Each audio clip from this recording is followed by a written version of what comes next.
allowed gumamit ng Ripat Care? Hindi. Dahil ang Ripat Care po, kahit nasa local ka, magagamit mo siya basta 100 miles away from the area where the covered person was insured or nangyari yung accident. Yung taong na-insured halimbawa sa Manila, tapos nililipat siya ng Mindanao, pwede po yun. Ganun ang Ripat Care.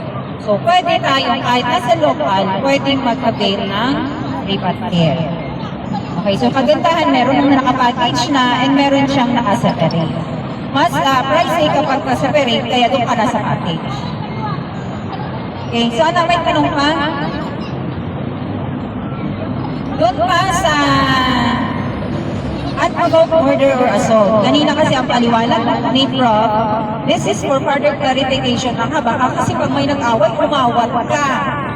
Nagsabunutan, biglang naglabas ng kutsilyo, sinaksak, umawat ka. Ang tanong, maka-covered ka?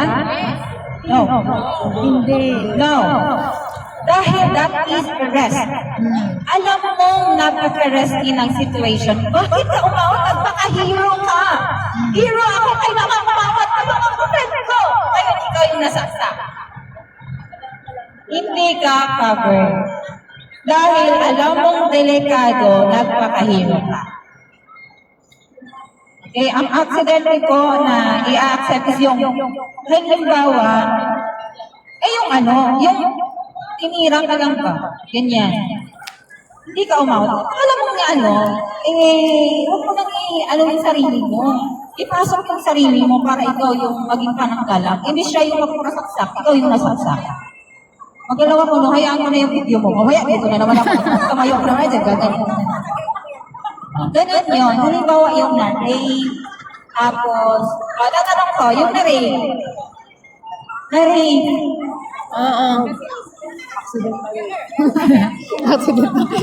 Na-rape siya, tapos pinatay. O na-rape siya, nasaksak, hindi mabuhay siya.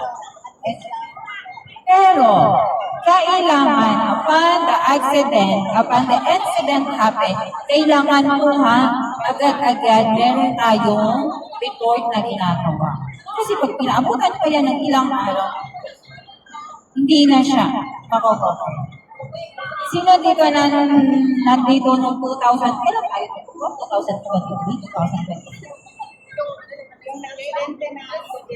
Familiar kayo ng nalunod sa Deepwater Bay? 2024, June 23. 23 by birthday yun. Ay, 24. 24? Sa kasawiang palad, nalunod. Ngayon, covered po siya kasi nalunod accident risk. O, 4. Kasi nung time namin, meron kang tinatawag na essential. So, sa essential, meron 1,000,000 at 500,000. Yung nakuha mo niya is 2,565,000 pesos. Yung 65 po is yun yung burial. Kasi yung ginastos doon sa pag-imbabalsa, Bisaya kasi ako, balsamar tawag sa amin. Balsamar, gano'n. Pag-iibalsa mo sa kanya, yung casket is worth 65,000. So, yun na yun, yung 65,000. Ngayon, hindi mo lahat na gagastusin mo sa hospital, ika-covered na. Kasi meron tayong tinatawag na days lang. Halimbawa, 10 days ang, di ba 10 days? Okay, halimbawa 5 days ka lang na-confine, yung 5 days lang ang babayaran sa'yo. 1,000 sa bronze, 2,000 sa platinum. Ngayon, kung na-accident, dahil 5 days lang nakuha, meron ka mga another 5 days, na-accident ikaw ulit para makuha mo yung another 5 days. Joke lang yan na, wala naman sana. Okay? Sino hindi pa na-insured? Hindi naka-insured. Magpa-insured kayo. Kasi hindi ibig sabihin no, na nagpa-insured ka, ay parang pinapatay mo sarili mo. No. This is only for preparation. Preparing na just in case, dahil hindi natin hawak ang buhay natin. Hindi natin hawak ang ikot ng mundo. Hindi mo alam, masaya ka ngayon, mamaya, na-slide ka. Na-slide ka na, bali ang puto. Kasama po yan. Oh, kasama yon.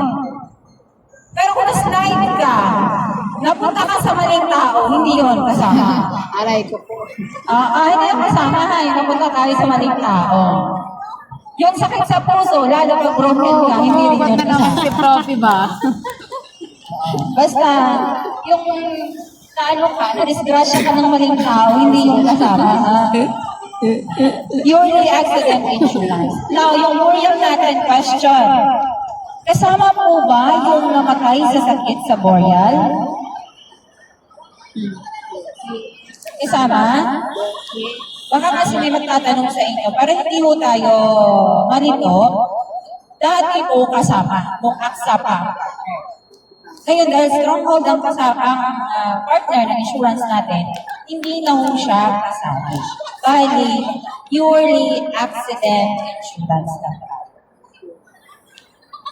Yung namatay sa sakit sa puso dahil na-broken sa maling tao, hindi talaga kasama yun na. Dahil hindi yun aksidente, katamahan na yun.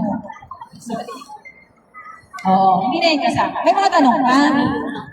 Para pag nagpaliwanag kayo, hindi kayo magdadalawang isip sa isasagot. Para yung isasagot natin. Kasi hahanapan tayo ng client eh. Diba? Yung nakasali, bakit sabi mo, kasali ang sakit? Yung para hindi. Anong may isasagot mo? Diba?